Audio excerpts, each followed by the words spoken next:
தேவனே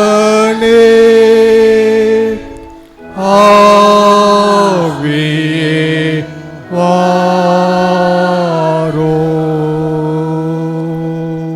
நாம் ஜெபிப்போம். ஆசீர்வதிக்கும் தேவன் தம் ஆசீர் பொழிந்திடும் நேரம். ஆசீர்வதிக்கும் தேவன் தம் ஆசீர் பொழிந்திடும் நேரம்.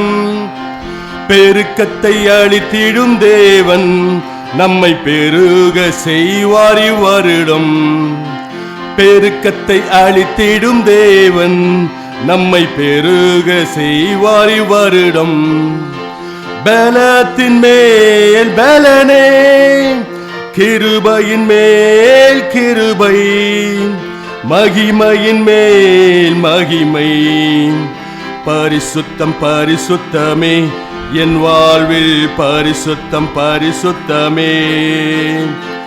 ஆசீர்வதிக்கும் தேவன் தம் ஆசீர் பொழிந்திடும் நேரம்.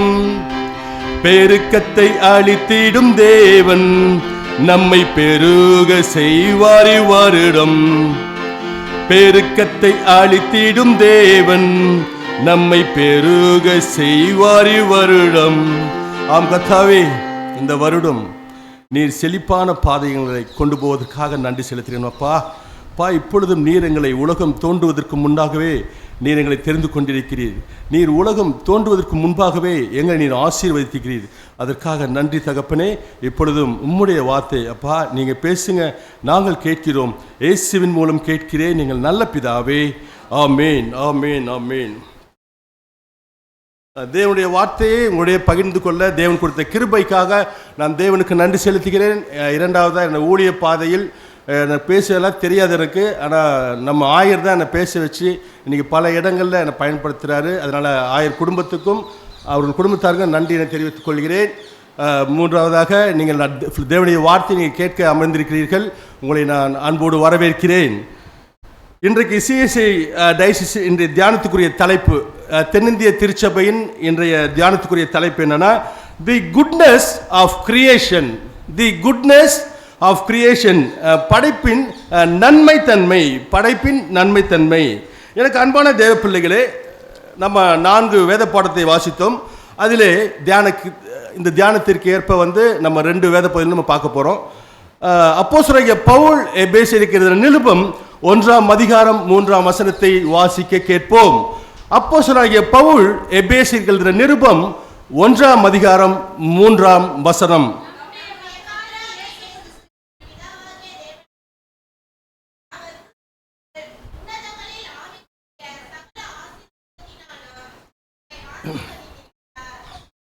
ஆமேன். தேங்க்யூ. யாரோ ஒருத்தர் விட்டு கொடுத்துட்டீங்கல்ல, தேங்க்யூ. ஓகே.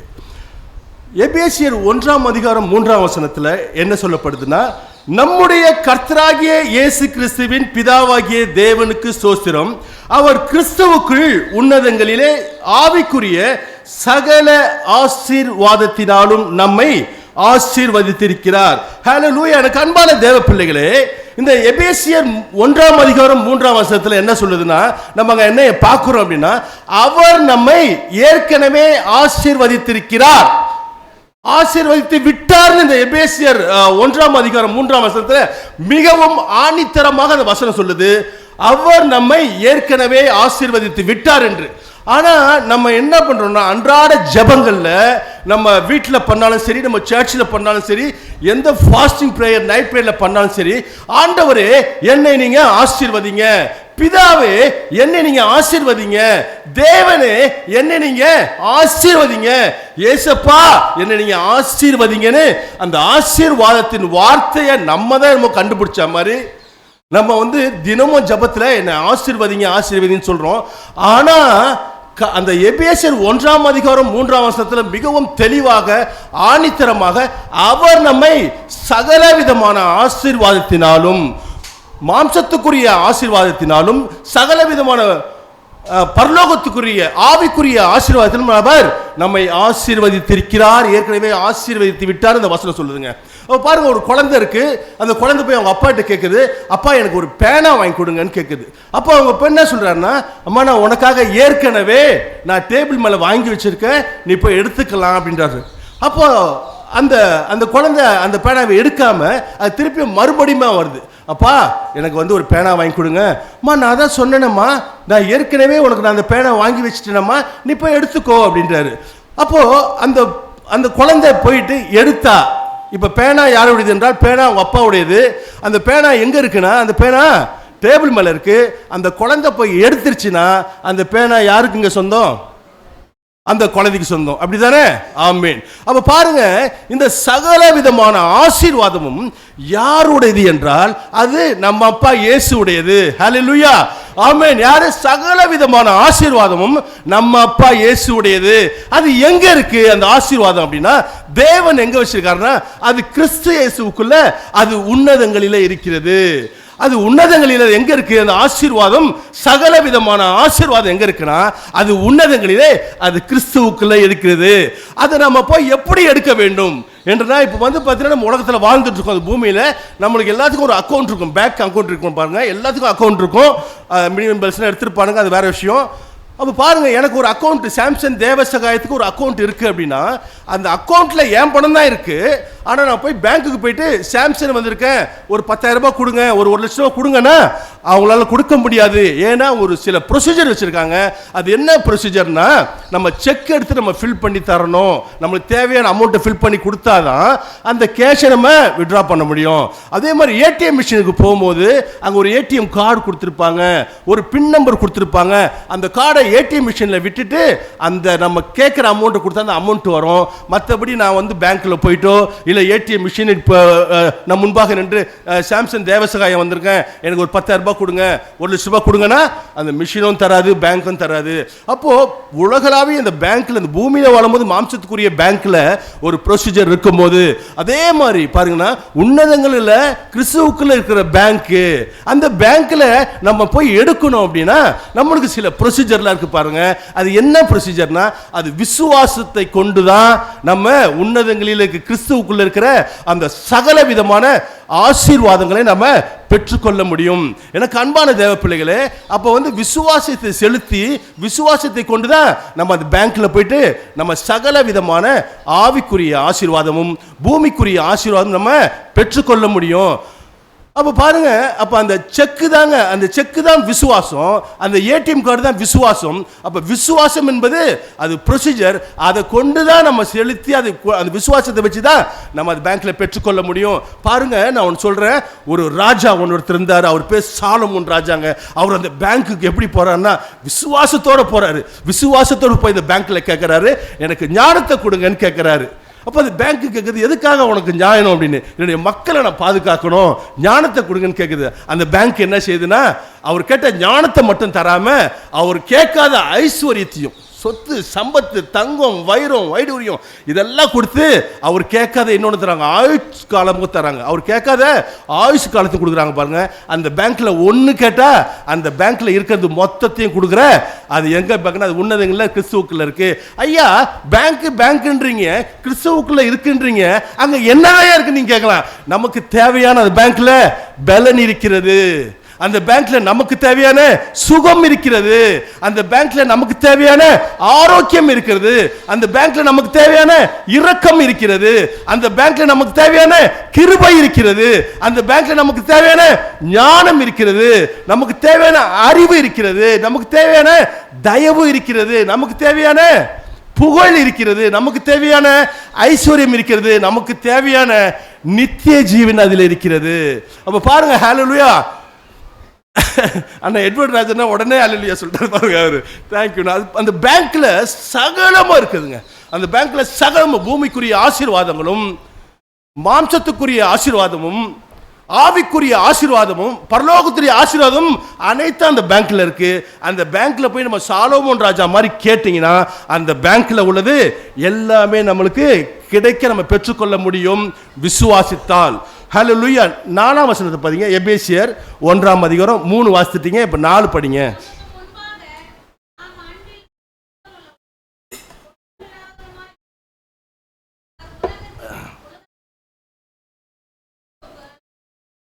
ஹல்லேலூயா. எனக்கு அன்பான தேவ பிள்ளைகளே, 4ஆம் வசனத்தில் என்ன சொல்லுதுன்னா, அவர் நம்மை உலகம் தோன்றுவதற்கு முன்னே அவர் நம்மை தெரிந்து கொண்டார். அவர் நம்ம கிட்ட இருந்து 2 தாங்க எதிர்பார்க்கிறார். என்ன எதிர்பார்க்கிறாருன்னா, நம்ம அவர் முன்னாடி பரிசுத்தமா இருக்கணும், பாவியா இருக்க கூடாது. பாருங்க, நம்ம கிட்ட 2 தான் எதிர்பார்க்கிறாரு.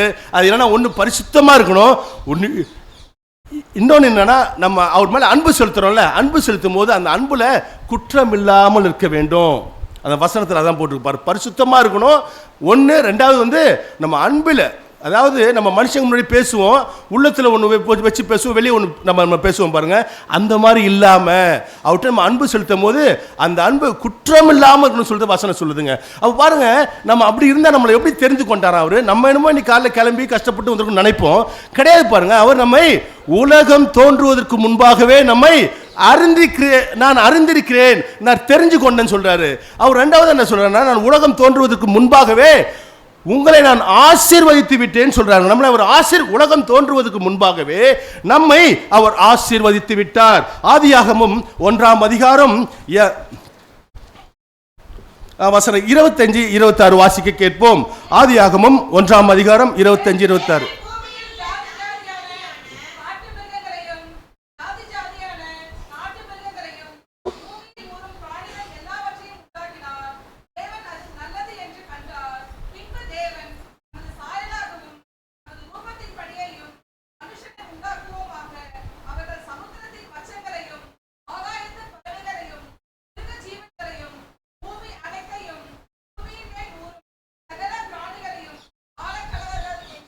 ஆழக்கடவர்கள் பாருங்க, ஆதியாகமம் 1ஆம் இந்த வசனத்தில் என்ன சொல்லுதுன்னா, நம்ம 2 வசனம் சுருக்கி பார்த்தோம்னா, ஆழக்கடவர்கள் தேவன் பூமியில் உள்ள ஜாதி ஜாதியான காட்டு மிருகங்களையும் ஜாதி ஜாதியான நாட்டு மிருகங்களையும் பூமியில் ஊறும் பிராணிகள் எல்லாவற்றையும் உண்டாக்கினார். அது நல்லது என்று அவர் கண்டார். அதுக்கு பின்பு என்ன பண்றாருன்னா, நமது சாயலாகவும் நமது ரூபத்தின் படியையும், பாருங்க நம்ம மேல எவ்வளவு பிரியம் இருந்தா நமது சாயலா படிப்போம், நமது ரூபத்தின் படியும் படிப்போம் அப்படின்னு சொல்லிட்டு அவங்க பேசுறாங்க பாருங்க. அப்ப அவர்கள் சமூகத்தை இந்த மனுஷனை உண்டாக்குவோம். இந்த மனுஷன் என்ன பண்ணுவானா, ஆகாயத்து பறவைகளையும் மிருக ஜீவன்களையும் பூமி அனைத்தையும் பூமியின் மேல் ஊறும் சகல பிராணிகளையும் ஆள கடவர்கள் என்றார். பாருங்க, நம்மளை படைத்தது எல்லாமே பார்த்தீங்கன்னா பூமியில் மேல் உள்ள எல்லாவற்றையும் ஆண்டு கொள் என்று நம்ம படைத்தாரு. ஹல்லேலூயா. எனக்கு அன்பான தேவ பிள்ளைகளே, எனக்கு இந்த வசனத்தை பார்க்கும்போது உண்மையிலே ரொம்ப ஆச்சரியமா இருக்கு. என்னன்னா, மிருக ஜீவன்களையும் சொல்றாரு பாருங்க. அப்படின்னா சிங்கம் புலிலாம் நீங்க பார்த்தீங்கன்னா ஒட்டகச்சுவிங்க எல்லாம் யானை கேன் எல்லாத்தையும் சர்க்கஸ்ல அவன் சொல்றதை செய்யும் பாருங்க. அப்போ நம்ம ஆளை பிறந்தவர்கள், நம்ம ட்ரெயின் ஆகணும், அதுக்கு மேலே நம்ம அன்பு செலுத்துறோம் பாருங்க. ஏன்னா இப்போ நம்ம அன்பு செலுத்தாம என்ன எங்களுக்கு ஆகுதுன்னா, நம்ம கிறிஸ்மஸ்னாவே நம்ம தான் ஞாபகம் வரும், புது ட்ரெஸ்ஸு, கேக்கு, ஸ்வீட்டு, சர்ச்சு டெக்கரேஷன், வீட்டு டெக்கரேஷன். ஆனால் எங்களுக்கு உண்மையிலேயே எங்கள் கேரல்ஸ் டீமுக்கு என்ன ஞாபகம் வரும்னா, என்ன திரும்ப ஞாபகம் வரும், ஐயோ கேரல்ஸ் போகணுமே, ஒரு 10 நாள் 12 நாள் ட்ரிப் ஷீட்டில் போட்டு அந்த கேரல்ஸ் போகிற எந்தெந்த வீட்டிலலாம் பெட்டு, எந்தெந்த வீட்டில் நாய்கள் வளர்க்குறாங்க அப்படின்னு சொல்லிட்டு நாங்கள் பார்த்து கவனமாக போவோங்க. அப்போ போகும்போது அந்த நாய் இருக்கிற வீட்டில் ரொம்ப அழகான ஒரு வார்த்தை சொல்லுவாங்க, அவன் ஒன்றும் செய்ய மாட்டான், நீங்கள் வாங்க அப்படின்வாங்க பாருங்க. இது நீங்களாம் வாட்ஸ்அப் குழுவில் இருக்கீங்களான்னு எனக்கு தெரில, இல்லை ஒருவேளை உங்களுக்குள்ள அந்த பெட்டு வளர்க்குற அசோசியேஷன் எதாவது வச்சிருக்கீங்களா நம்ம சபையில்? ஏன்னா எல்லாரும் ஒரே வார்த்தை தான், ஐயா உங்களை ஒன்றும் செய்ய மாட்டா, நீங்கள் வாங்க. உங்களை ஒன்றும் செய்ய மாட்டாங்க, நாங்கள் பழகலைங்க, எங்களை வச்சு செஞ்சிருவாங்க அவன் அப்படின்னு சொல்லிட்டு தைரியமா போவோம். ஏன்னா இந்த வசனம் என்ன சொல்றா, மிருக ஜீவன்களையும் பூமி அனைத்தையும் பூமியில் மேல் ஊறும் பிராணிகளையும் ஆள கடவர்கள். அப்ப பாருங்க, 2 வசனத்தையும் நம்ம சுருக்கி ஒரே வரியில் பார்த்தோன்னா, ஆள கடவர்கள் அவர் எல்லாவற்றையும் படைத்து மனுஷனை படைத்து ஆண்டு கொண்டு கொடுத்தார் பாருங்க. அவர் சகலத்தின் மீது நமக்கு அவர் அதிகாரம் கொடுத்திருக்கிறார், சகலத்தின் மீது நமக்கு சொந்தம் என்று அவர் அப்பொழுதே ஆணையிட்டு கொடுத்திருக்கிறார், சத்தியம் பண்ணி கொடுத்திருக்கிறார், பிராமிஸ் பண்ணி கொடுத்திருக்கிறார். இதெல்லாம் ஒன்றுதான்ப்பா, நீங்க அனுபவிச்சுக்கோ அப்படின்னு சொல்லிட்டு நாம் ஆளுகை செய்ய வேணும், நம்மளால ஆளுகை செய்ய முடியும். பாருங்க, இப்ப திருமண தம்பதிகள் 2 பேரும் கல்யாணம் பண்ணுவாங்க பாருங்க, கல்யாணம் பண்ணிட்டு பிறக்காத குழந்தைக்கு அவங்க பிளான் பண்ணுவாங்க, அவன் இன்னும் பிறக்கல, ஆனா அவங்க அந்த திருமண தம்பதி 2 பேரும் எங்க நமக்கு ஒரு குழந்தை பிறப்பான், அந்த குழந்தைய ஒரு நல்ல ஹாஸ்பிட்டலில் பிரசவம் பார்க்கணும், ஏஆர்சி போனீங்கன்னா 4-5 லட்ச ரூபா பில்லு போட்டுறாங்க போல் இருக்கு, ஒரு நல்ல ஹாஸ்பிட்டலில் நம்ம பிரசவம் பார்க்கணும். அதுக்கப்புறமா ஹையர் செகண்டரி ஸ்டடிக்காக நீ பாருங்க, கான்வென்ட் ஸ்கூலில் ப்ரீ கேஜிக்கே 3 லட்சம் 4 லட்சம்னு கேட்குறாங்க. அப்போ அவனுக்கு வர ஒரு 10 லட்சம் ரூபாய் ஹையர் ஸ்டடிக்காக நம்ம சேர்த்து வைக்கணும். அது மாத்திரம் இல்லாமல் பாருங்க, நம்ம வந்து அவனை +2 முடிச்சவொடனே அவனை எல்லாத்துக்காக நம்ம விருப்பம் டாக்டர் ஆக்கணும், இன்ஜினியர் ஆக்கணும் அப்படின்னு சொல்லிட்டு அவனை டாக்டர் ஆக்கணும். இன்னைக்கு பேமெண்ட் போட்டால் போனீங்கன்னா 50 லட்சத்துலேருந்து 1 கோடி ரூபாய் ஆயிடுது பாருங்க. அப்போ அதுக்காக அவன் படிப்புக்காக 1 கோடி ரூபாய் சேர்த்து வைக்கணும். அவனை மிக அழகாக அவனை வந்து நம்ம வந்து திருப்பி அவன் MBBS முடிச்சவொடனே அவனை திருப்பி MD படிக்க வைக்கணும், PG. அப்போ அதுக்காக ஒரு 1.5 கோடி ரூபாய் 2 கோடி ரூபாய் நம்ம சேர்த்து வைக்கணுங்க. அதுக்கப்புறமா அவனுக்கு அழகான ஒரு பெண்ணை திருமணம் பண்ணணும், அதுக்கு ஒரு 50 லட்சம் ரூபாய் செலவு பண்ணணும். அதுக்கப்புறம் அவன் ஆசீர்வாதமான வாழணும். அப்போ அழகான அவனுக்கு ஒரு 1.5 கோடி ரூபாய் 1 கோடி ரூபாய் அழகான ஒரு வீடு கட்டி தரணும். அப்போ பாருங்க, உலக தாய் தந்தையே ஒரு பிறக்காத குழந்தைக்கு இவ்வளவு திட்டம் தீட்டும் போது, இவ்வளவு ஃபியூச்சர் பிளான் பண்ணும் போது, ஏன்னா அவன் ஆசீர்வாதமான வாழ்க்கையை வாழணுமா. அவ பாருங்க, நமது பரலோகத்தின் தேவன் நம்ம எப்படி இருக்கணும்னு அவர் ஆசீர்வதித்து அவர் எல்லாவற்றையும் படைத்து நம்ம ஆசீர்வாதத்தினால் நம்ம நிரம்பி வழிய வேண்டும் என்று அவர் நம்மளை உண்டாக்கினார். பாருங்க, எனக்கு அன்பான தேவ பிள்ளைகளே, ஆதாம உண்டாக்கினாரு. ஆதாம உண்டாக்கின பிறகு அவர் ஆதாம் கிட்ட போயிட்டு உனக்கு என்ன தேவைன்னு சொல்லி கேட்டு படைக்கல. அவனும் ஆண்டவரே என்ன தேவனே, நீங்க இது எனக்கு விட்டுட்டீங்களே, இந்த தண்ணி இப்போ இல்லையே குடிக்கிறதுக்கு எனக்கு அப்படின்னு சொல்லி கேட்கலாங்க. அவர் எல்லாவற்றையும் படைத்து இது நல்லது என்று கண்டு கடைசி அவர் என்ன பண்ணார்னா அவர் மனுஷனை உண்டாக்குறாரு. அப்புறம் பார்த்தீங்கன்னா ஆதாமுக்கு இப்போ பார்த்தீங்கன்னா எல்லார் வீட்லையும் என்னங்க, இப்போ 20 லிட்டர் ஜார் கேன் தான் இருக்குது. வசதியான வீட்டில் ஒரு 5 கேன் இருக்கும், 10 கேன் இருக்கும். கொஞ்சம் வசதி இல்லாதவங்க வீட்டில் 1 கேன் 2 கேன் இருக்கும், இவ்வளோதான். அப்போ தேவன் என்ன பண்ணிக்கலாம், அவனுக்கு ஒரு 10 கேன், அவன் 20 லிட்டர் கேன் வச்சிருக்கலாமே. இல்லை பாருங்க, அவனுக்கு அந்த மாதிரி வைக்காம அவனுக்கு பெரிய 4 நதிகளை அந்த ஏதேன் தோட்டத்தில் உண்டாக்கி நீர்வீழ்ச்சிகளை ஏற்படுத்தி அவனுக்கு என்ன பண்ணார்னா ஆறுகளை ஏற்படுத்தி ஊற்றுகளை ஏற்படுத்துறாரு. அவன் குளிக்கிறதுக்கும் அவன் குடிக்கிறதுக்கும் பாருங்க, நதிகளை ஏற்படுத்துறாரு, ஆறுகளை ஏற்படுத்துறாரு, நீர்வீழ்ச்சிகளை ஏற்படுத்துறாரு, ஊற்றுகளை ஏற்படுத்துறாரு. அவனுக்கு குடிக்கிறதுக்கும் குளிக்கிறதுக்கும் மட்டும். அப்புறம் தங்கறதுக்கு பதிலாக இப்போ நம்ம என்ன 600 ஸ்கொயர் ஃபீட்டில், 300 ஸ்கொயர் ஃபீட்டில், 1500 ஸ்கொயர் ஃபீட்டில், நம்ம வந்து 2000 ஸ்கொயர் ஃபீட்டில், அதிகபட்சம் 5000 ஸ்கொயர் ஃபீட்டில் நம்ம இருக்கோம் இன்னைக்கு. அவரும் ஒரு 5000 ஸ்கொயர் ஃபீட்லேயே ஒரு 10000 ஸ்கொயர் ஃபீட்லேயே அவனுக்கு வீடு கட்டி கொடுத்துருக்கலாம். அப்படி இல்லாமல் பாருங்க, அவனுக்கு பெரிய ஏதேன் தோட்டத்தையே அவனுக்கு உண்டாக்கி வைத்திருந்தார். பெரிய ஏதேன் தோட்டம் பாருங்க. அவனுக்கு அவன் சாப்பிட்றதுக்காக ஒரு 4 பழத்தை அவர் பறித்து அவன்கிட்ட கொடுத்துருக்கலாம் அவன் சாப்பிட்றதுக்கு. அப்படி இல்லைங்க, ஒரு பெரிய பழத்தோட்டங்களே அவர் ஏதேன் தோட்டத்தில் உண்டாக்கி வைத்திருந்தார். ஒரு பெரிய காய்கறி தோட்டமே இருக்கு பாருங்க, அங்க ஒரு மனிதனுக்காக அவர் உண்டாக்கி வைத்திருந்தார். எனக்கு அன்பான தேவ பிள்ளைகளே, ஆபிரகாம தேவன் ஆசீர்வதித்தார் என்று நமக்கு நல்லாவே தெரியும். அவர் ஆசீர்வதிச்சிருக்காரு. ஆனா ஆபிரகாம் யூஸ் பண்ணாத செல்போனை நம்ம யூஸ் பண்றோம். ஆபிரகாம் யூஸ் பண்ணாத கார் பைக்கை நம்ம யூஸ் பண்றோம். ஆபிரகாம் யூஸ் பண்ணாத கம்ப்யூட்டரை நம்ம யூஸ் பண்றோம். ஆபிரகாம் யூஸ் பண்ணாத ஏரோப்ளேனை நம்ம யூஸ் பண்றோம். ஆபிரகாம் யூஸ் பண்ணாத 4G 5G காற்றின் அலைவரிசை நம்ம யூஸ் பண்றோம். ஆபிரகாம் யூஸ் பண்ணாத அணு ஆயத்தை நம்ம யூஸ் பண்றோம். அணு ஆயத்தை வச்சு தான் உலக நாடுகள்லாம் பயமுறுத்துறான் பாருங்க, அதை நம்ம யூஸ் பண்றோம் பாருங்க. ஆபிரகாம் யூஸ் பண்ணாத பேட்டரி காரை நம்ம யூஸ் பண்றோங்க. ஆனா தேவன் ஆபிரகாமை ஆசீர்வதிச்சிருக்காரு. அப்ப என்ன நடக்குது, அப்ப நம்ம யூஸ் பண்ணாத பொருளை நம்முடைய பிள்ளைகள், நம்முடைய நம்முடைய ஜெனரேஷன்கள், நம்முடைய நம்ம யூஸ் பண்ணாத டெக்னாலஜிகள் இன்னும் அட்வான்ஸா அவங்க யூஸ் பண்ண போறாங்க.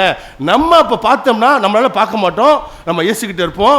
அப்ப நம்ம பார்த்தோம்னா, ஒருவேளை நம்ம அதை பார்த்தோம்னா நம்ம ஆச்சரியப்படுவோம், நம்ம அனுபவிக்கல. அப்போ என்ன நடக்குதுன்னா, மனுஷன் கண்டுபிடிக்கிறதுக்கே லேட் ஆகுதுங்க. அவரு சகலத்தையும் படைச்சு வச்சுட்டாரு. அதில் பெட்ரோலை வச்சுட்டாரு, டீசலை வச்சுட்டாரு, அவர் கெரோசினை வச்சுட்டாரு, கேஸை வச்சுட்டாரு, பித்தளையை வச்சுட்டாரு, இரும்பை வச்சுட்டாரு, அலுமினியத்தை வச்சுட்டாரு, காப்பரை வச்சுட்டாரு. அவர் பாருங்க, மண்ணை வச்சுட்டாரு, பாறையை வச்சுட்டாரு. எல்லாவற்றையும் அவர் மூலப்பொருட்கள் அனைத்தையும் அவர் படைத்து பூமியில வச்சுட்டாரு. மனுஷன் கண்டுபிடிக்கிறதுக்கு லேட் ஆகுது. நான் இப்போ இஸ்ரேல் போயிருந்தேன். அப்போ ஆபிரகாம் கல்லறைக்கு போனேன். அங்கே முஸ்லீம்ஸும் வராங்க, நம்ம கிறிஸ்டின்ஸும் வராங்க. நமக்கு வந்து அவர் வந்து தந்தை ஆபிரகாம், அவங்களுக்கு வந்து இப்ராஹிம். இப்போ நான் பேசக்கூடிய வாய்ப்பு இருந்தால், ஐயா நான் உங்களை பார்க்கறதுல நான் ஏரோப்ளைனை பிடிச்சி வந்தேன்னா அவர் உண்மையை ஆச்சரியப்படுவார். ஏரோப்ளைன் அது எப்படி இருக்கும்னு. ஆனால் தேவன் அவர் ஆசீர்வதிச்சிருக்காரு. ஆனால் இப்போ கண்டுபிடிச்ச மனுஷனுங்க அப்போ கிடையாது, அவங்களா கால்நடையாக போனாங்க பாருங்க. அப்போ மனுஷன் கண்டுபிடிக்கிறதுக்கு ஒரு காரை கண்டுபிடிக்கிறதுக்கு, ஏரோப்ளைனை கண்டுபிடிக்கிறதுக்கு லேட் ஆகுது. அவ்வளோதாங்க, லேட் ஆகுது, அவ்வளோதான். இப்போ நம்ம யூஸ் பண்ணாத பொருளை நம்முடைய பேர குழந்தைகளாம் யூஸ் பண்ண போகிறாங்க பாருங்க. அப்போ பாருங்க என்ன நடக்குது, மூலப்பொருளாக வச்சுட்டாரு, மனுஷன் படைக்கிறதுக்கு லேட் ஆகுது பாருங்க, மனுஷன் உண்டாக்குவதற்கு லேட் ஆகுது. அப்போ என்னன்னா, அப்போ பாருங்க, எல்லா விதமான ஆசீர்வாதமும் அதே மாதிரிதான். சகல விதமான பூமிக்குரிய ஆசீர்வாதமும், மாம்சத்துக்குரிய ஆசீர்வாதமும், சகலவித பரலோகத்தின் ஆசீர்வாதமும், ஆவிக்குரிய ஆசீர்வாதத்தில் நம்மளை நிரப்பி இருக்கிறாரு. நம்ம விசுவாசித்து பெற்றுக்கொள்ள லேட் ஆகுது. கரெக்டா இல்லையா? நம்ம பெற்றுக்கொள்ளாத நம்ம அதை ஆசீர்வாதமான ஒரு வாழ்க்கையை நம்ம விசுவாசத்தை கொண்டு பெற்றுக்கொண்டு அதை வாழ்றதுக்கு நம்மளுக்கு லேட் ஆகுது. எப்படி வந்து ஆபிரகாம் யூஸ் பண்ணாத நம்ம காரை யூஸ் பண்றோமோ, ஆபிரகாம் யூஸ் பண்ணாத நம்ம ஏரோப்ளேன் யூஸ் பண்றோமோ, அந்த மாதிரி நம்ம அந்த ஆசீர்வாதம், ஒரு ஆசீர்வாதமான வாழ்க்கையை வாழ்றதுக்கு நம்ம என்ன பண்றோம்? லேட் பண்றோம். நம்ம விசுவாசத்தை செலுத்த நம்ம லேட் பண்றோம். அதனால நம்ம எப்படி புலம்புறோம் அப்படின்னா, மனுஷன் இன்னைக்கு எப்படி புலம்புறான், இஸ்ரேல் மக்கள் எப்படி புலம்புனாங்கன்னா, சங்கீதம் 66 அதிகாரம் 12 வசனத்தை வாசிக்க கேட்போம். சங்கீதம் 66:12.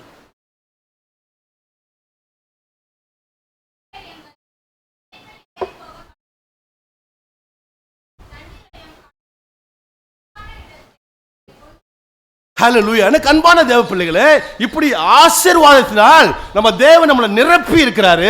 ஆனா நம்ம என்ன தெரியுமா புலம்புறோம்? நம்ம ஜனங்க, இஸ்ரேல் ஜனங்க என்ன புலம்புறாங்கன்னா, மனுஷரை எங்கள் தலையின் மேல் ஏறி போக பண்ணினீர், தீயையும் தண்ணீரையும் கடந்து வந்தோம், செழிப்பான இடத்தில் எங்களை கொண்டு வந்து விட்டீர். இந்த வசனத்தில் பாருங்க, 3 விதமா பிரிக்கிறாங்க இந்த இஸ்ரேல் ஜனங்க. நாங்க தலையில் மேல ஏறி நடந்தாங்க மனுஷங்க ஒண்ணு. செகண்ட், தீயையும் தண்ணீரையும் நாங்கள் கடந்து வந்தோம். ரொம்ப கஷ்டமான பாதையில் நாங்கள் கடந்து வந்தோம். கடைசியாக தான் நீங்கள் எங்களை செழிப்பான இடத்துக்கு கொண்டு வந்து விட்டீங்க. இந்த பாடலை இவங்க எப்போ பாடுறாங்கன்னா, இஸ்ரேல் ஜனங்க பார்வோன்கிட்ட அடிமையாக இருந்த நினச்சி அந்த மோசமான காலகட்டத்தில், அந்த சோகமான காலகட்டத்தில் இந்த பாட்டை பாடுறாங்க. பார்வோன் தங்களை அடிமைப்படுத்ததை அவங்க நினைவுக்கு வர்றாங்க. என்ன சொன்னா, மனுஷன் எங்க மேல தலையில் மேல ஏறி போனாங்க. என்ன அர்த்தம்? மனுஷங்க எங்க தலையில மாதிரி மிதிச்சாங்கயா, எங்களை அடிச்சாங்கயா, எங்களை உதைச்சாங்கயா, எங்களை கொன்று போட்டாங்கயா. அந்த மாதிரி பார்வோன்ட்டு அடிமையா இருக்கும் போது இதெல்லாம் நடக்குது பாருங்க. எனக்கு அன்பான தேவ பிள்ளைகளே, அப்ப பாருங்க, அந்த இஸ்ரேல் ஜனங்களுக்கு பார்வோன் என்ன வேலை தரானா, செங்கல் அறுக்கிற வேலை கொடுக்குறான். ஃபர்ஸ்ட் என்ன சொல்றான், நீ வந்து மண்ணை சேகரித்து செங்கல் அறுக்கணுன்றான். அவன் பாங்க, அதுக்கே வந்து 20 மணி நேரம் 22 மணி நேரம் ஆயிடுது, டைம் ஆயிடுது. அவங்களுக்கு சரியான தூக்கம் கிடையாது, அவங்களுக்கு சரியான ரெஸ்ட் கிடையாது. அதுக்கப்புறம் கடைசியாக என்ன சொல்றான், நீங்களே விறகும் நீங்க தான் பொறுக்கணும், நீங்க தான் சேகரிக்கணும். அப்போ பாருங்க, மண்ணை சேகரிக்கணும், அப்புறம் விறகை சேகரிக்கணும், அதுக்கப்புறமா அந்த செங்கலை அறுக்கணும். எனக்கு அன்பான தேவ பிள்ளைகளே, அவங்களுக்கு பாருங்க, டைம் இல்லை, சரியான தூக்கம் இல்லை, சரியான உணவு இல்லை, போதிய தண்ணீர் இல்லை. இவ்வளவு துன்பத்தை அவங்க அடிமையா இருக்கும் போது அவங்க அனுபவிக்கிறாங்க. அது மட்டும் இல்லாம அவங்க என்ன இன்னொன்று பண்றாங்கன்னா, ஆம்பளை பிள்ளைங்க பிறந்தா சாகடிக்கிறானுங்க. பல துன்பங்கள் அந்த இஸ்ரேல் மக்கள் அனுபவிக்கிறாங்க. நம்ம வாழ்க்கையில கூட நம்ம கொஞ்சம் அப்படி திரும்பி பார்த்தோம்னா, இல்லை இப்போ கூட நம்ம அடிமையான ஒரு வாழ்க்கையை வாழ்ந்துகிட்டு இருக்கலாம். ஒருவேளை நீங்க உங்க வீட்லயே அடிமையா இருக்கலாம், உங்க ஆபீஸ்ல நீங்க அடிமையா இருக்கலாம், உங்களுடைய பிசினஸ்ல நீங்க அருமையா இருக்கலாம், நீங்க ஊர்ல உங்களுடைய தெருவில் உங்களுடைய ஊர்ல யாருக்காவது ஒருத்தருக்காவது நீங்க அடிமையா இருந்தீங்கன்னா, ஒருவேளை நீங்க அடிமையா இருந்தீங்கன்னா, நம்ம அப்ப ஏமாற்றத்தோடு இருந்திருப்போம், நம்ம கண்ணீரோடு இருந்திருப்போம், நம்ம துக்கத்தோடு இருந்திருப்போம், நம்ம வேதனையோடு கூட இருந்திருப்போம். பாருங்க, எனக்கு அன்பான தேவப்பிள்ளைங்களே, நான் ஒரு இடத்துல அடிமையா இருந்தேன். எங்கன்னா, நான் 2002 வந்து ரெக்கவரி ஏஜென்சி பிஸ்னஸ் பண்ணியிருந்தேன். அந்த ஐசிஐசி பேங்க், HDFC பேங்க், அந்த சென்ச்சுரியன் பேங்க், அந்த சோழமண்டலம் ஃபைனான்ஸ், அந்த சுந்தரம் ஃபைனான்ஸு, அந்த பஜாஜ் ஃபைனான்ஸு போன்ற டாப்பஸ்ட் பேங்க்ல நான் வந்து ரெக்கவரி ஏஜென்சினா இந்த டியூ கட்டாத வண்டி எடுக்கிறது, இந்த டிஃபால்டர்ஸ் வண்டியை எடுக்கிறது. பாருங்க, அப்போ ஒரு மாசத்துக்கு 600 வண்டி எடுப்போம். என்கிட்ட 100 பேர் இருந்தாங்க. 600 வண்டி எடுப்போம். கிட்டத்தட்ட 40 கார், 400 டூ வீலரும் 40-50 காரும் எடுப்போம். அதில் மந்திரி காரா, அந்த கார் பார்த்தீங்கன்னா ஜட்ஜி காராக இருக்கலாம், இல்லை மினிஸ்டர் காராக இருக்கலாம், இல்லை எம்எல்ஏ காராக இருக்கலாம். அதில் ஏகப்பட்ட பிரச்சனை வருங்க. அதில் ஸ்டேஷன்லேருந்து ஃபோன் வரும் எங்களுக்கு, ரவுடி பசங்க ஃபோன் வரும், எங்களை எல்லாம் மிரட்டுவானுங்க, அச்சுறுத்துவானுங்க. நாங்கள் இந்த பிரச்சனை நாங்கள் இருக்கும்போது இதெல்லாம் நாங்கள் சால்வ் பண்ணணும் பாருங்க. அப்போ நாங்கள் சால்வ் பண்ணிட்டு இருக்கும்போது எங்களுக்கு இவனுங்க மனுஷனுங்க எங்கள் தலையில் மாதிரி மிதிச்சானுங்க.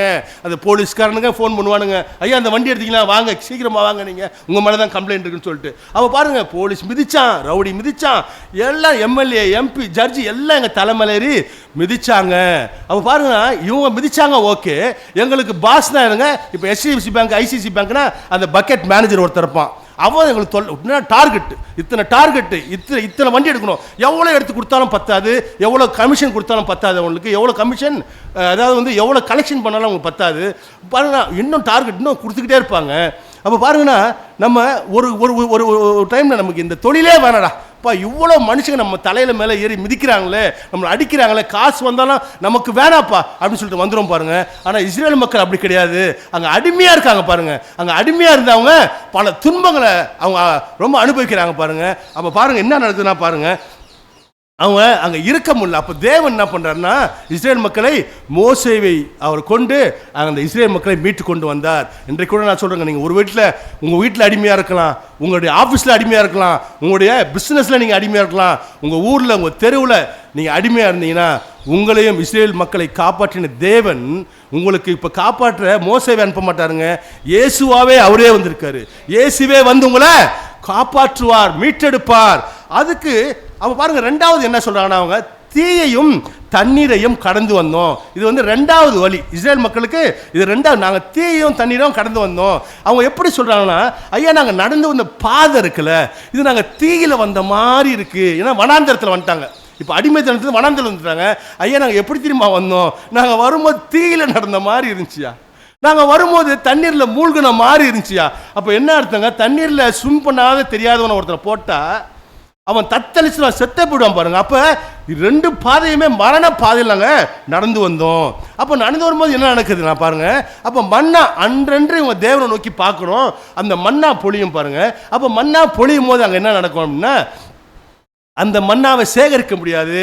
அந்த மண்ணாவை சேகரித்து அந்த மண்ணா கெட்டு போயிடும். அது தினமும் சாப்பிடணும் பாருங்க. அது தினமும் சாப்பிட்டா இவங்க அந்த பசி ஆறலாம், அவ்வளோதாங்க. அப்போ பார்த்தீங்கன்னா இவங்க வந்து அந்த மண்ணாவே சாப்பிட்டு இவங்க ரொம்ப புளிச்சு போச்சு.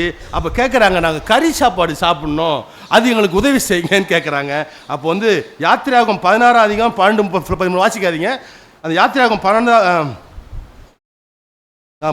அதிகாரம் அந்த 12:3 காடைகள் வந்து விழுந்துதான். வீட்டில் இருக்கும்போது போய் வாசிங்க.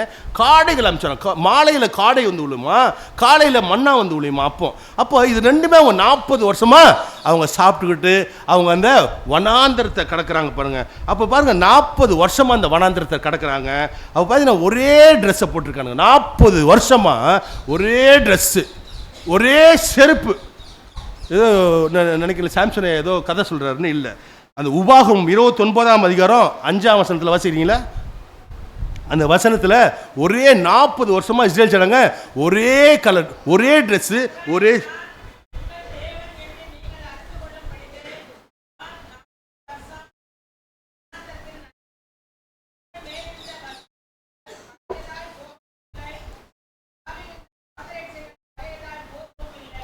பாருங்க. எனக்கு அன்பானது உபாகம் 29 என்ன சொல்லு தெளிவா சொல்லுது, 40 வருஷமா ஒரே ட்ரெஸ்ஸை போட்டிருந்தாங்க, 40 வருஷமா ஒரே செருப்பை போட்டிருந்தாங்க. அப்ப பாருங்க 40 வருஷமா தேவன் தான் நடத்துறானே அவனுக்கு புரிந்து கொள்ள வேண்டும், அவங்க அறிஞ்சிக்கணும் அப்படின்னு சொல்லிட்டு நம்ம என்ன பண்றோம், இன்னைக்கு ஒரு நாளைக்கு ட்ரெஸ் நம்ம காலில் போட்டு வந்தா ஈவினிங் சர்வீஸ்க்கு வேற சட்டை போட வேண்டியதா இருக்கு. அப்போ பாருங்க இஸ்ரேல் மக்கள் 40 வருஷமா ஒரே சட்டை ஒரே செருப்பு போட்டுருந்துருக்காங்க. அந்த சட்டை அழுக்காகவும் இல்லையா, அந்த செருப்பு தேவையும் இல்லாமல் அவருடைய வாழ்க்கை எப்படி இருந்ததுன்னா அவங்க டென்ட்டு போட்டு தாங்க வாழ்ந்துருக்கானுங்க. நான் இப்போ கொரோனா வரும்போது நான் யோசித்தேன், ஐயோ நம்மளாம் சேஃப்டியாக ஒரு பில்டிங்கில் இருக்கோம், நம்ம காரில் போகிறோம், நம்ம பைக்கில் போகிறோம், மாஸ்க் போட்டிருக்கோம், நம்ம க்ளவுஸ் போட்டிருக்கோம், நம்ம உடனே நமக்கு எதனா பிரச்சனைனா உடனே டாக்டர்களாக நமக்கு நண்பர்களாக இருக்காங்க, நம்ம உடனே ட்ரீட்மெண்ட் எடுத்துக்கலாம். ஆனால் பிளாட்ஃபார்மில் அந்த டென்ட்டு வாழ்க்கை எப்படி இருக்கும் பாருங்கள். நான் யோசிப்பேன், இவங்களாம் நோய் வந்தால் என்ன பண்ணுவாங்க, இவங்க மழை பெஞ்சா என்ன பண்ணுவாங்க அப்படின்னு சொல்லிட்டு நான் ரொம்ப யோசிப்பேன் பாருங்கள். அப்போ பாருங்க இவங்க அடிமை கிடையாது, ஆனால் டென்ட் வாழ்க்கை. இஸ்ரேல் மக்கள் டென்ட் வாழ்க்கையில் அடிமைத்தனமான ஒரு வாழ்க்கை. வனாந்தரத்தில் அவங்க வரும்போது தீயில நடந்த வந்த மாதிரி இருக்கியா, எனக்கு வந்து நெருப்புல வந்த மாதிரி இருக்கு, எனக்கு தண்ணீர்ல மூழ்கி வந்த மாதிரி இருக்கு. இப்போ பாருங்க என்னன்னா 11 நாள்ல கடக்க வேண்டிய அந்த எகிப்திலிருந்து இஸ்ரேலுக்கு 11 நாளில் கால்நடையாக போனால் போயிடலாம். நாங்கள் இஸ்ரேல் போகும்போது போனோம், எகிப்திலிருந்து இஸ்ரேலுக்கு 8 மணி நேரத்தில் ஒரு ஏசி பஸ்ஸில் எங்களை கொண்டு போய் விட்டுட்டானுங்க. அது எந்த வழியாக போகுதுன்னா, அது வந்து செங்கடலை பிளந்து செங்கடல் நடுவில் ரோடு போட்டிருக்கான். அதில் 8 மணி நேரத்தில் எங்களை ஒரு ஏசி பஸ்ஸில் நான் எகிப்திலிருந்து இஸ்ரேலுக்கு போய் விட்டுட்டானுங்க. அப்போ கால்நடையாக நீங்கள் போனீங்கன்னா 11 நாளில் போகணும். 11 நாளில் போகிறத இவங்க 40 வருஷமாக பண்ணுறாங்க பாருங்கள். 1 கொரிந்தியர் 10 அதிகாரம் 5-10 வரைக்கும் யாருன்னா வாசிங்க. அவங்க என்ன பண்ணுறாங்க, ஏன் 11 நாளில் போக வேண்டிய இடத்த இவங்க 40 வருஷமாக போகிறாங்கன்னு அந்த 1 கொரிந்தியர் 10 அதிகாரம் 5-10 தெளிவாக போட்டுக்கு பாருங்க.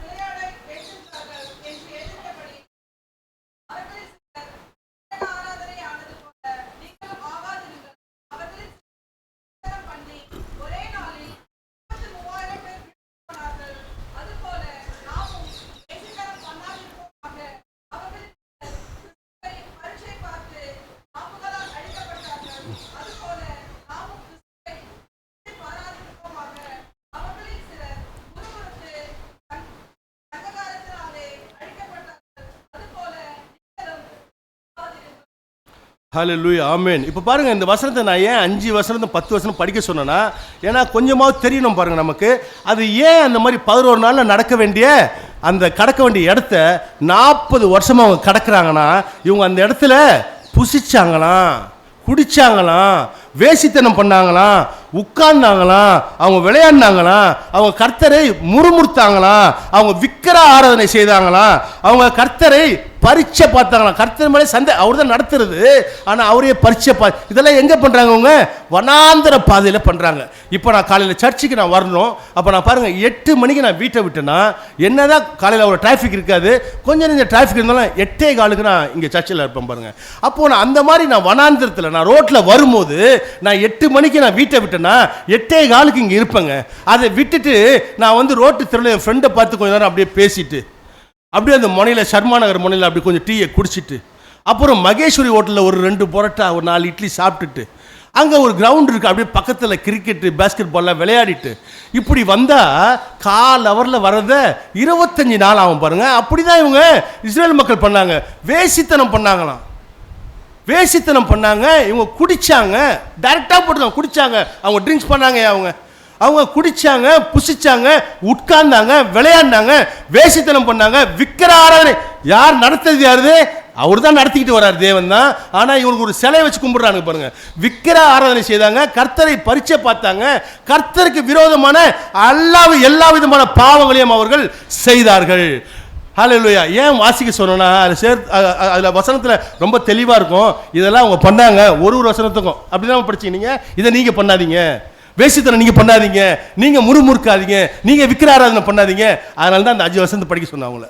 என்னன்னா நம்ம செய்யக்கூடாதுன்னு அப்போ எழுதும் போதே எழுதிட்டாங்க. அப்படின்னா மனிதர்கள் தப்பு செய்வாங்க, ஆனால் அப்படி செய்யாதீங்கயா, கொஞ்சம் பரிசுத்தம் இல்லாமா நீங்கள் இருங்க, கொஞ்சம் பரிசுத்தவானா இருங்க, கொஞ்சம் அன்புல கொஞ்சம் குற்றம் இல்லாமல் இருங்கப்பா. நீங்கள் அப்படி தான் செய்வீங்க. அப்படி செஞ்சீங்கன்னா நீங்களும் வந்து வனாந்திர வாழ்க்கை, அடிமதனமான வாழ்க்கையில் நீங்கள் மாட்டிக்கொள்வீங்கப்பா.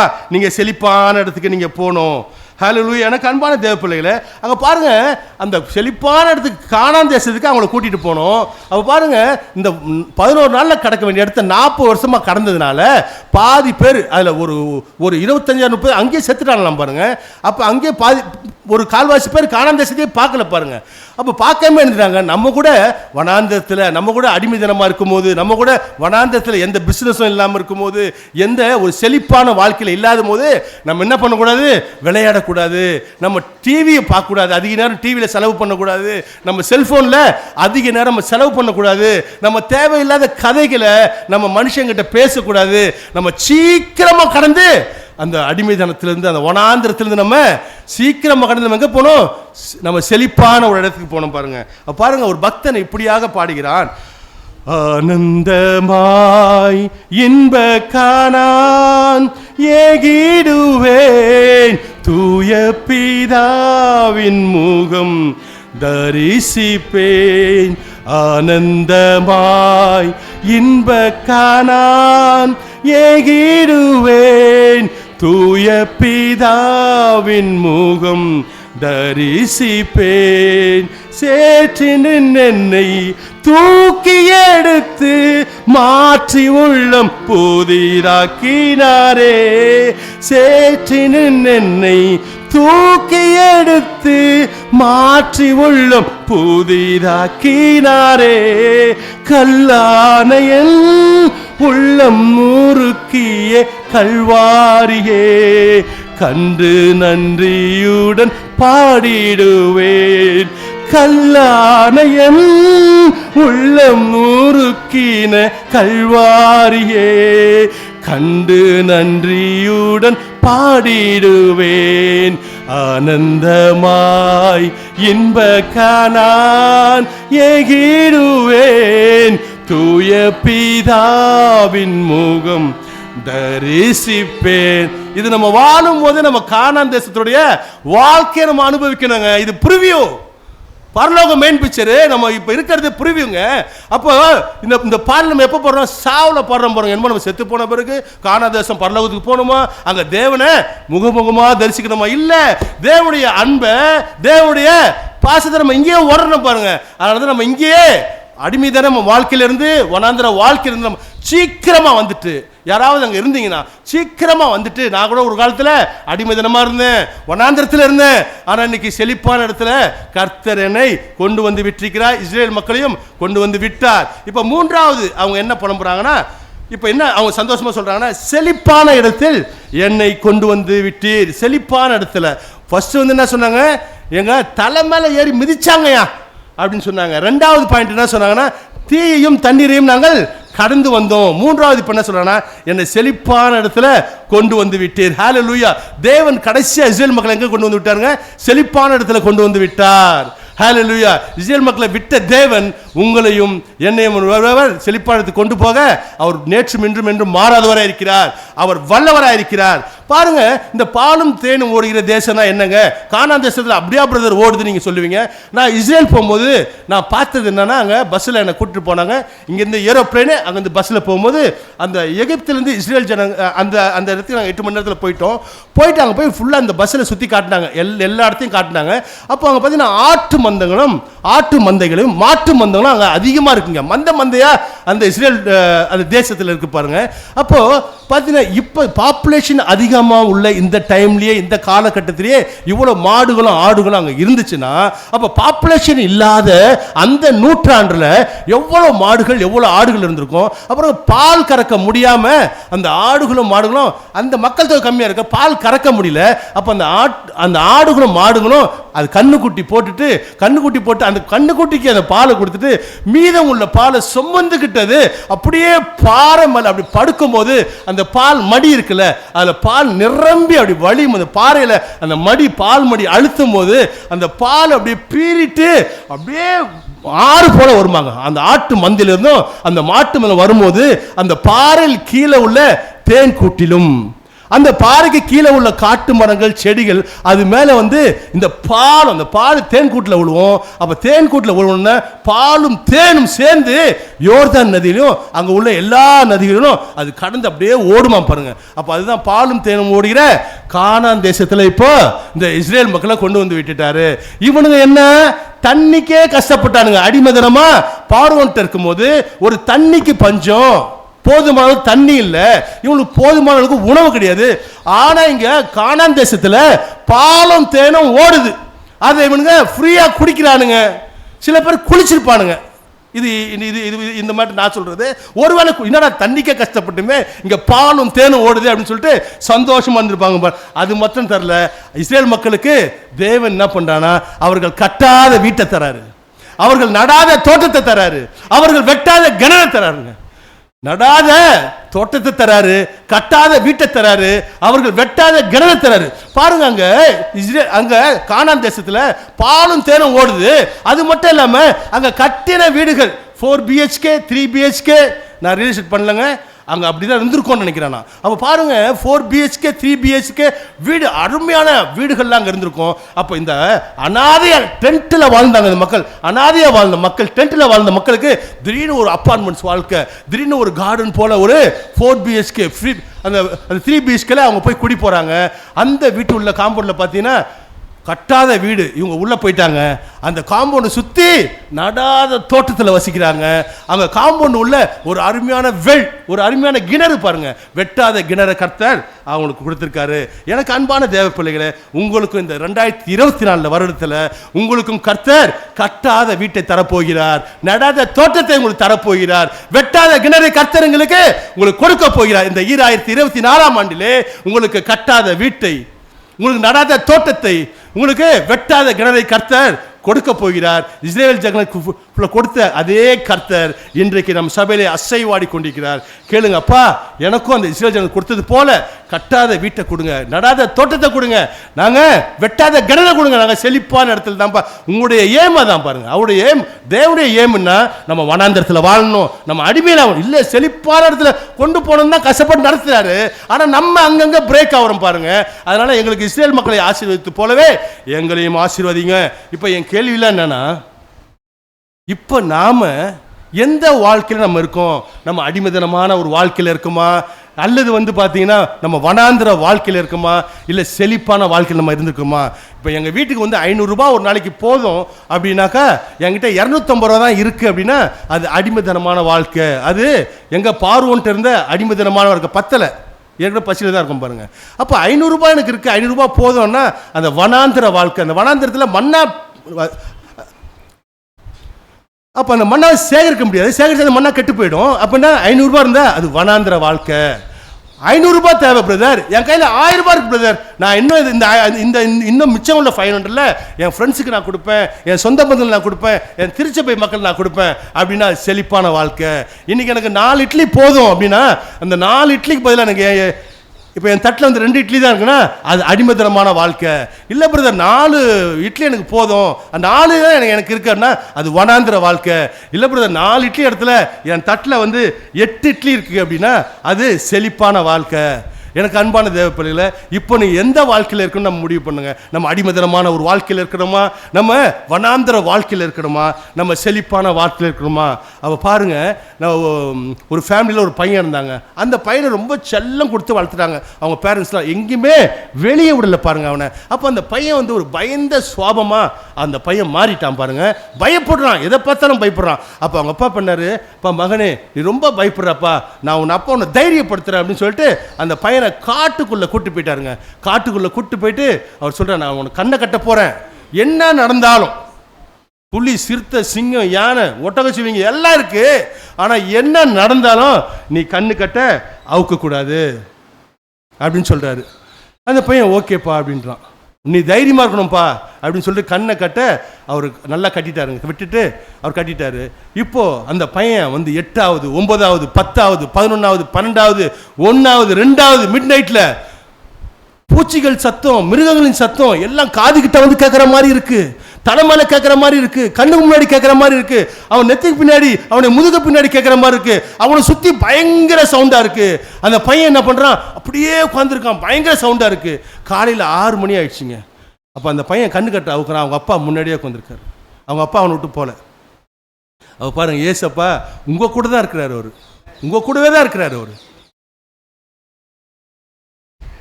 நான் உன்னை விட்டு, ஆமீன், அவர் உங்க கூட தாங்க இருக்கிறார். அவருக்கு உள்ளதெல்லாம் உங்களுக்கு தான். அவருடைய ஆசீர்வாதம் சகல விதமான ஆசீர்வாதங்களும், சகல விதமான மாம்சத்துக்குரிய ஆசீர்வாதமும், சகல விதமான ஆவிக்குரிய ஆசீர்வாதமும், சகல விதமான பூமிக்குரிய ஆசீர்வாதமும், சகல விதமான பரலோகத்தின் ஆசீர்வாதமும் அவருடையது. அந்த ஏசப்பா உங்க கூட தான் இருக்கிறாரு. அவருடையது எல்லாம் உங்களுடையதுங்க. நீங்க விசுவாசிச்சுட்டு நீங்க எடுக்க வேண்டியது உங்க பொறுப்பு தாங்க. நீங்க சீக்கிரமா எடுக்கணும், அதை எடுத்துக்கொள்ளுங்க. நம்ம கண்களை மூடுவோம். வறண்ட வாழ்க்கை செழித்திடுதே, கிருபையின் ஊற்றுகள் பெருகிடுதே. வறண்ட வாழ்க்கை செழித்திடுதே, கிருபையின் ஊற்றுகள் பெருகிடுதே. 100 மடங்கு பலன் தந்திடும் பெருக்கத்தின் தேவன் நம்மோடுண்டு. 100 மடங்கு பலன் தந்திடும் பெருக்கத்தின் தேவன் நம்மோடுந்து. பலத்தின் மேல் பலனே, கிருபையின் மேல் கிருபை, மகிமையின் மேல் மகிமை. பரிசுத்தம் பரிசுத்தமே, என் வாழ்வில் பரிசுத்தம் பரிசுத்தமே. ஆசீர்வதிக்கும் தேவன் தம் ஆசி பொழிந்திடும் நேரம். ஆசீர்வதிக்கும் தேவன் தம் ஆசி பொழிந்திடும் நேரம். பெருக்கத்தை அளித்திடும் தேவன் நம்மை பெருக செய்வாரி வருடம். பெருக்கத்தை அளித்திடும் தேவன் நம்மை பெருக செய்வாரி வருடம். ஆம் கர்த்தாவே, இந்த ஆண்டு, இந்த 2024 கர்த்தாவே, எங்களுக்கு ஒரு அடிமைத்தனமான ஒரு வாழ்க்கை வேண்டாம் அப்பா. வனாந்திர வாழ்க்கை எங்களுக்கு வேண்டவே வேண்டாம் அப்பா. இஸ்ரேல் மக்களை எப்படி நீர் கர்த்தாவே அடிமைத்தனமான வாழ்க்கையிலிருந்து மீட்டு அவர்களை வனாந்திர பாதையில் நடத்தி, எப்படி ஒரு கானான் தேசத்திலே, செழிப்பான தேசத்திலே, அவர்களுக்காக கர்த்தாவே பாலும் தேனும் ஓடுகிற தேசத்திலே, அது மட்டுமல்லாமல் அவர்களுக்கு நீ கட்டாத வீட்டை தந்தீர். கட்டாத வீடை தந்தீர், அவர் நடாத தோட்டத்தை தந்தீர், அவர்கள் வெட்டாத கிணறை கொடுத்தது போல கர்த்தாவே, இந்த வார்த்தையை கேட்கின்ற ஒவ்வொருவருக்கும் கர்த்தாவே, அதே இஸ்ரேல் மக்களை போன்று கர்த்தாவே, பாலும் தேனும் ஓடுகிற செழிப்பான தேசத்துல எங்க மக்களை இந்த வார்த்தையை கேட்டுக்கொண்டிருக்கிற ஒவ்வொருவரையும் கர்த்தாவே அந்த செழிப்பான இடத்துல சேர்த்துருங்கப்பா. கட்டாத வீட்டை தாங்கப்பா, நடாத தோட்டத்தை தாங்கப்பா, வெட்டாத கிணறை தாங்கப்பா. இது எங்க ஆசை இல்லப்பா, நீங்க செஞ்சீங்கப்பா, நீங்க இந்த காரியத்தை செஞ்சீங்கப்பா. அதே காரியத்தைப்பா எங்க ஜனங்க இன்னைக்கு அடிமதனமா ஒருவேளை இருக்கலாம்ப்பா, வனாந்திரத்துல அடிமதனமா இருக்கலாம்ப்பா, வனாந்திரத்துல இருக்கலாம்ப்பா. அந்த வாழ்க்கை வேண்டாம்ப்பா எங்களுக்கு. சீக்கிரமா எங்களை சீக்கிரமா அழைத்து எங்களை செழிப்பான இடத்துல கொண்டு போய் எங்களை கட்டாத வீட்டை, நடாத தோட்டத்தை, வெட்டாத கிணறை கொடுக்க போவதற்காக நன்றி கர்த்தாவே. அப்படி என்னை செய்ய போவதற்காக நன்றி கர்த்தாவே. எங்களை தொடர்ந்து ஆசீர்வதிங்க, காத்துக்கொள்ளுங்க. இயேசுவின் மூலம் கேட்கிறேன் எங்கள் நல்ல பிதாவே. ஆமென், ஆமென், ஆமென்.